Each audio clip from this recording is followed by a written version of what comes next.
I also want to talk a little bit about what we're doing with respect to regulatory reform.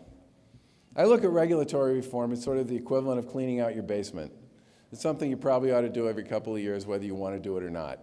And I think, in some ways, what we've proposed to do has been described in a lot of different ways as kind of a big corporate interest thing. The organizations that complained to me most about the Commonwealth's regulatory structure over the course of the campaign were cities and towns, by far.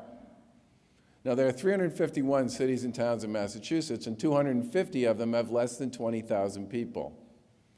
We're basically an agglomeration of a lot of small towns and a few mid-sized cities, and then one big one, Boston. Those communities have all the same issues in dealing with regulatory complexity that you would expect that small and mid-sized businesses would have, or small and mid-sized nonprofits, or small and mid-sized educational institutions. Reg reform, in some respects, from my point of view, is about providing the clarity and the simplicity, and in some cases, the modernization of the way the state engages in regulatory activity to create a framework so that the small can play on the same playing field as the large. Larger businesses, complex regulatory environments are a problem, but they're not a pain. For small and mid-sized organizations, in many cases, they're the difference between thriving and barely and maybe not at all getting by.